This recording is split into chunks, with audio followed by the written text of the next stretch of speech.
Weekend episode കണ്ടു കഴിഞ്ഞ ഒരാളെന്ന നിലയിൽ, ഒരു പ്രേക്ഷക എന്ന നിലയിൽ ചില കാര്യങ്ങൾ പറയാതെ വയ്യ. അനുമോളെ സപ്പോർട്ട് ചെയ്യുന്ന ഒരാളെന്ന നിലക്ക് എനിക്ക് തോന്നിയതാണോ അല്ലയോ എന്നറിയില്ല. ജെന്യൂനായിട്ട് ബിഗ് ബോസ് എന്ന് പറയുന്ന ഒരു ഷോ ഇഷ്ടപ്പെടുന്ന ഒരാളാണ് ഞാൻ. അത് ലാസ്റ്റ് 7 സീസൺസും ആളെ കണ്ട്, അതായത് അതിലുള്ള കണ്ടസ്റ്റൻസിനെ കണ്ട് അവരെ സപ്പോർട്ട് ചെയ്യാൻ വേണ്ടിയിട്ട് ബിഗ് ബോസ് കണ്ടതല്ല.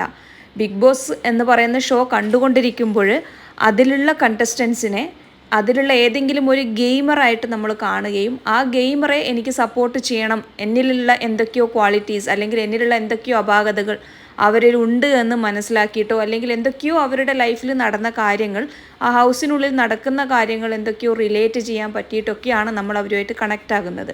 അങ്ങനെയുള്ള ഒരാളാണ് അനുമോൾ ഇപ്രാവശ്യം. ഈ ഒരു എപ്പിസോഡിൻ്റെ ആദ്യ ഭാഗങ്ങൾ കാണുന്ന സമയത്ത് അനുമോൾക്ക് പരാതി പറയാൻ ഒരുപാട് കാര്യങ്ങൾ സംഭവിച്ച വീക്കായിരുന്നിട്ട് കൂടി അനുമോൾ അവിടെ ഒന്നും പറയുന്നില്ല. പക്ഷേ അനുമോൾ പറയില്ല എന്നറിഞ്ഞത് കൊണ്ട് തന്നെ മുൻകൂട്ടി ലാലേട്ടൻ വിളിച്ച് അനു നീ പറയൂ എന്ന് അങ്ങോട്ട് ഫോഴ്സ് ചെയ്ത് അവളെ കൊണ്ട് എന്തൊക്കെയോ പറയിപ്പിക്കുന്ന രീതിയാണ് ആദ്യത്തെ ഒരു ഭാഗം നമ്മൾ കാണുന്ന സമയത്ത് തോന്നുന്നത്. അനുമോളെ ഇഷ്ടമല്ലാത്ത ചില യൂട്യൂബേഴ്സ് പറഞ്ഞത് കണ്ടിട്ടുണ്ട്, അനുമോൾ നോസ് കാർഡ് എടുക്കുന്നു എന്നുള്ളത്.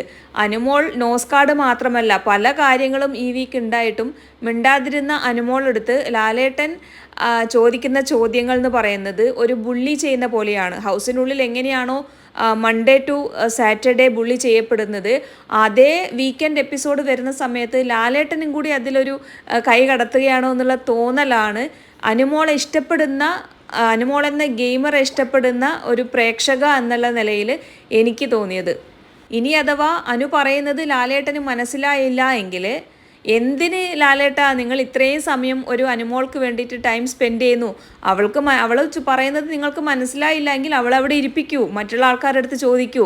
അനുമോൾക്കൊന്നും പറയാനില്ല, എനിക്ക് കുഴപ്പമില്ല ലാലേട്ടാ, എൻ്റെ അഭിപ്രായം അതാണ് ലാലേട്ടാ, ഞാൻ വേറൊന്നും പറഞ്ഞില്ലല്ലോ ലാലേട്ടാ എന്ന് അങ്ങോട്ട് ചോദിച്ചിട്ടും അനുമോളെ നീ പറഞ്ഞേ പറ്റുള്ളൂ, നിന്നെ കുറച്ചും കൂടെ എനിക്ക് കാര്യങ്ങൾ ഡീഗ്രേഡ് ചെയ്യാനുണ്ട് എന്നുള്ള തരത്തിൽ തോന്നിപ്പിക്കുന്ന വിധത്തിലാണ് ലാലേട്ടൻ ഇന്ന് അനുമോളെടുത്ത് പെരുമാറിയത്.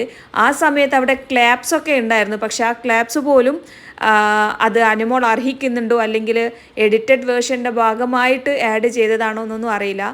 എന്തായാലും ലാലേട്ടാ, ഇന്ന് അനുമോളെ ഇഷ്ടപ്പെടുന്നവർക്കും ബാക്കിയുള്ള ആർമിയുടെ ഭാഗമാകാതെ ന്യൂട്രലായി നിൽക്കുന്ന ഒരുപാട് വ്യൂവേഴ്സും ഉണ്ട്.